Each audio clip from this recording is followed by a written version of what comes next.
É preciso ter em conta que quando eu terminei o meu curso de Direito não conhecia nenhum advogado. Eu não sabia o que iria ser o meu futuro próximo como advogado. Até arranjei um escritório muito rudimentar, com 2 colegas, partilhando despesas, não tínhamos secretariado, não tínhamos nada. Portanto, o que eu mais recordo é de ser uma espécie de advogado faz tudo, no duplo sentido de que comecei a fazer praticamente todas as áreas do direito, desde o direito da família, ao direito criminal, direito administrativo, direito do trabalho, direito civil comum, direito às obrigações, direito societário, etc., por um lado, e por outro lado, fazia também tudo na linha de montagem, quer dizer, tanto redigia a petição inicial, como tratava da emissão das guias, como pagava as guias, como ia ver ao tribunal a distribuição dos processos. O que recordo era uma atividade profundamente solitária. Uma atividade profundamente solitária, onde só havia, também era solidária porque tinha aqueles 2 colegas e ajudavam-nos reciprocamente.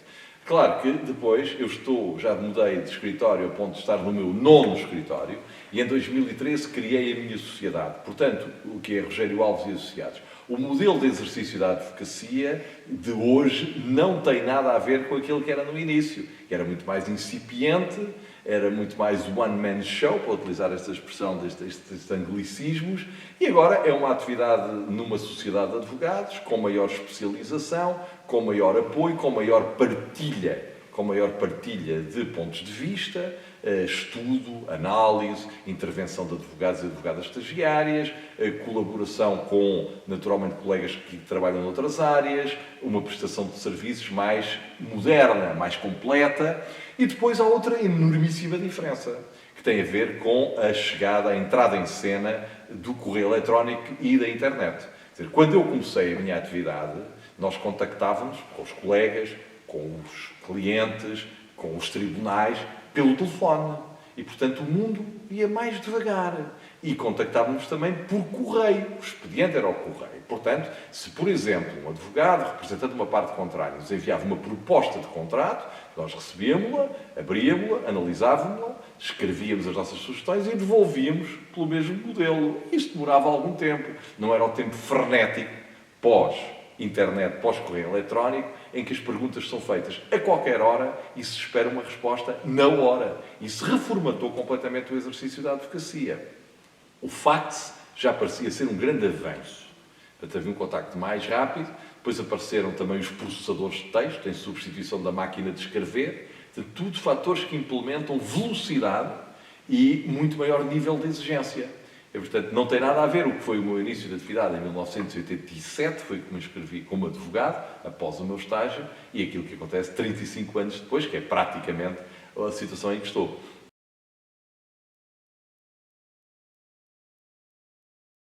Eu já vivi muita coisa na advocacia.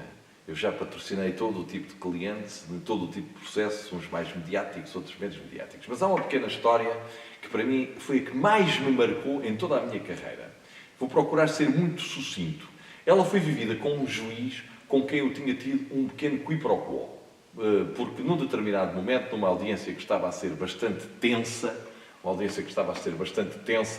eu insurgi-me relativamente a esse juiz e disse assim uma frase menos feliz, dizer que pronto, que ele mandava na audiência, mas parecia não estar muito entendido em processo penal. E fiquei um bocadinho arrependido de ter dito aquilo, pareceu-me um bocadinho ríspido demais, mas era preciso englobar isto na economia da audiência. Algum tempo depois, a pedido de uma colega minha, eu patrocinei uma pessoa que me tinha sido dito que estaria presa preventivamente.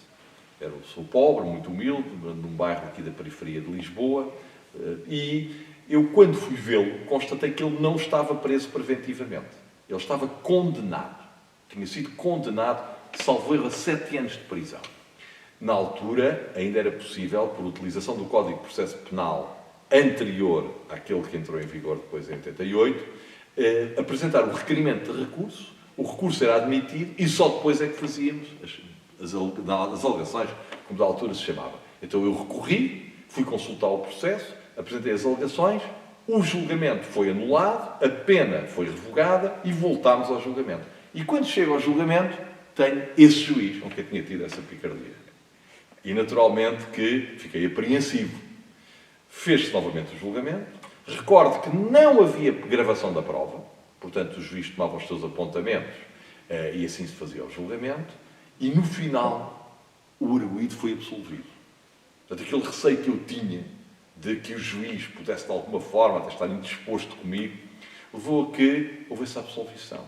Portanto, eu fiquei muito feliz porque um jovem tinha ganho de volta 7 anos da sua vida. Mas não deixei de dizer ao juiz, fui bater à porta do gabinete dele e dizer-lhe que naquele momento, e por ação dele, eu tinha reforçado muito a minha confiança na justiça. Porque, sendo um julgamento onde não havia sequer prova gravada, a subjetividade na apreciação dos factos é elevadíssima e a possibilidade de recorrer em matéria de facto, quando não há gravação da prova, era, obviamente, muito rudimentar. Isto, reporto, digo, há várias décadas. E, portanto, essa história marcou-me muito, não só pelo resultado, que foi a de um ser humano, por intervenção minha, ter passado de uma situação de condenação, não me recordo bem se eram 7, se eram 8 anos de prisão, para uma situação de absolvição, e por ter havido um juiz que até tinha alguma razão de queixa, digamos assim, relativamente a mim, como eu tinha dele também. Mas pronto, no meio daquela refrega, eu ter-me excedido um pouco na apreciação cortante que fiz, e ele ter mantido, de facto, uma qualidade, uma objetividade, uma imparcialidade tais que na altura me tocaram muito. E eu nunca mais me esqueci desta história. Depois dessa história sucederam-se muitas. Algumas são muito públicas, outras são menos públicas e outras não são nada públicas, que me marcaram muito. Mas como essa, é difícil, creio que mesmo nos anos que me restam da minha carreira, que venha a acontecer algo de tão marcante.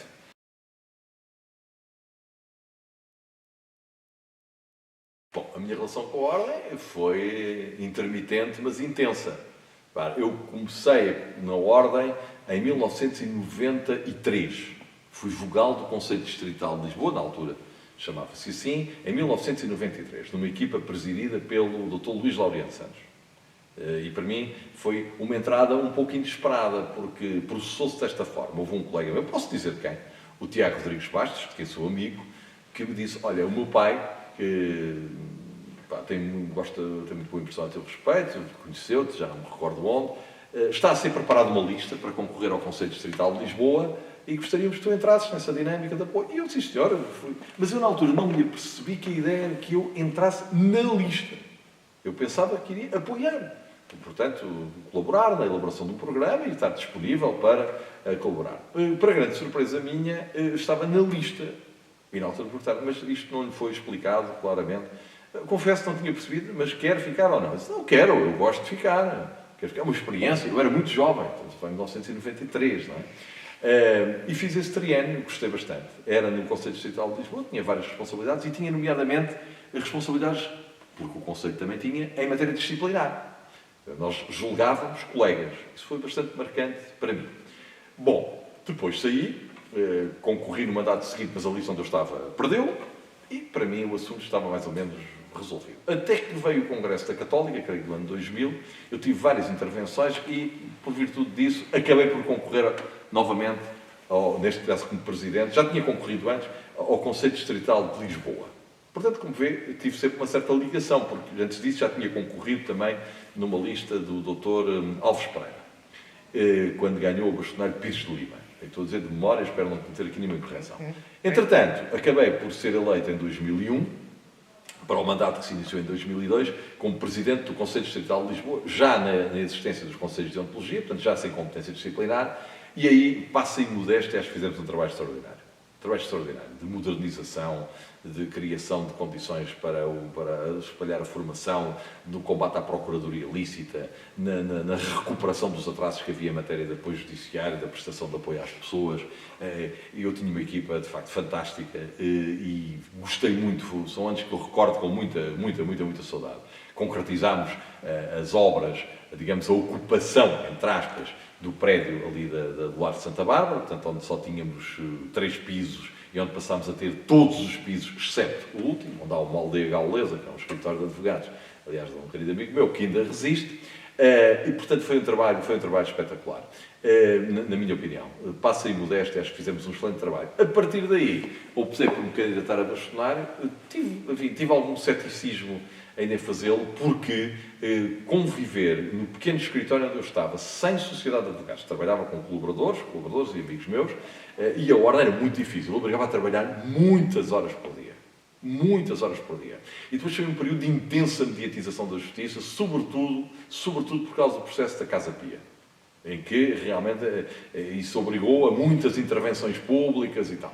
A partir daí, a minha relação com a Ordem concretizou-se na candidatura a bastonário, cargo que desempenhei com muita honra, muito orgulho, muita satisfação e muita saudade, entre 2005 e 2007. Mas já lá vão 14 anos desde que terminámos, e foi o mandato que foi, um mandato duro também, um mandato difícil, mas onde eu acho que contribuímos a esta equipa para prestigiar muito a Ordem dos Advogados e para fazer muita coisa em prol desta profissão extraordinária que é a advocacia. A mensagem que deixo para o futuro relativamente à advocacia é que a Ordem dos Advogados tem de combater estes projetos de lei que visam colocar a Ordem dos Advogados sob o comando do poder político. Isto é inadmissível. O que está a acontecer é que o Estado tomar conta da Ordem dos Advogados... Atenção, nós somos uma associação pública e temos objetivos de ordem pública. Mas agora, com este diploma que foi aprovado na Generalidade da Assembleia da República e que cria um órgão de controle das ordens, controle disciplinar, controle em matéria de pareceres, controle em matéria de estágio e formação, isto é uma afronta. Nós nascemos para ser livres, não nascemos para ser subjugados ao Estado. Ainda por cima, o Estado tem claramente mais olhos que barriga. Em muitas coisas que dirige, dirige-as mal, e quer vir estender a sua má gestão, a sua ingerência, afetando a nossa independência, a nossa autonomia, a nossa capacidade de dizer não ser dependente do Estado. Exatamente. Este é o grande desafio da advocacia. É este e a proteção do segredo profissional, que é sistematicamente massacrado e posto em causa com normas que, sob o pretexto do combate ao branqueamento de capitais e ao financiamento do terrorismo, põem claramente em causa o segredo profissional da advocacia. São tarefas, de facto, enormes. Relativamente à justiça, é que se transforma na justiça do século XXI. Vamos dizer, o Pascal dizia que, muitas vezes, como o que é justo não consegue ser forte, o que é forte passa a ser justo. Ora bem, o que nós temos é ter uma justiça no século XXI. E eu disse muitas vezes que, por exemplo, a praga dos atrasos, o problema dos atrasos, não se resolve com leis, resolve-se com procedimentos, resolve-se com práticas, resolve-se com nós mudarmos a maneira de fazer justiça. E eu tenho dado vários exemplos de como isso seria possível, mas como aqui não é possível detalhá-los, diria que é o desafio da simplificação. Simplificar, modernizar, tornar simples aquilo que pode ser simples, acabar com processos de milhões de páginas que são praticamente ingeríveis e introduzir uma oralidade apoiada em documentos escritos de muito menor dimensão. Portanto, simplificar, sem cortar no essencial.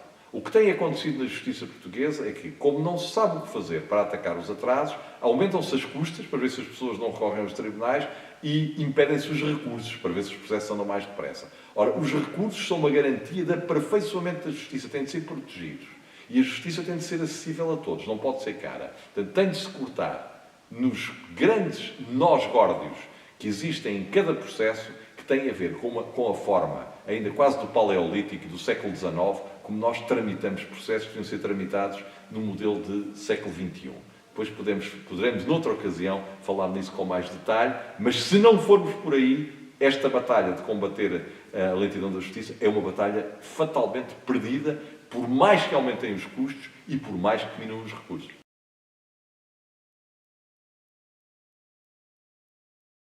O problema é que, vamos lá ver, evidentemente que as pessoas têm mais dinheiro, têm mais possibilidade de... Não é só a questão de contratar alegadamente os melhores advogados, mas podem, por exemplo, arranjar peritos que ponham em causa perícias que são feitas anteriormente, podem fazer uma investigação relativamente a matérias de maior complexidade técnica que uma pessoa com menos meios não é capaz de fazer. E, portanto, obviamente, nesse sentido, as pessoas com mais dinheiro têm mais capacidade para apresentar uma defesa mais consistente. Às vezes, o advogado lá. Não é questão do advogado. Há ótimos advogados que são pessoas que não são conhecidas e são excelentes advogados. Isso é uma ideia completamente errada e até um bocadinho saloia. Mas, obviamente que uma coisa é uma pessoa ser confrontada com um estudo, uma perícia altamente sofisticada e ficar indefesa perante aquilo. Outra coisa, então, eu vou contratar, ou se for o caso de medicina, médicos, se for o caso de economia, economistas, gestores, auditores, que me façam aqui o contravapor e vou criar a dúvida e vou desmontar esta acusação. Há pessoas que não têm essa capacidade. E, portanto, é muito importante que toda a gente tenha direito a uma defesa, estamos a falar do direito criminal, mas não só no direito criminal, toda a gente tem o direito a apresentar as suas razões e a fazê-lo com consistência e com elementos que lhes sejam disponibilizados. Portanto, nós não podemos criar esse fosso. Não podemos criar esse fosso. Agora, o que também não podemos fazer é nivelar por baixo.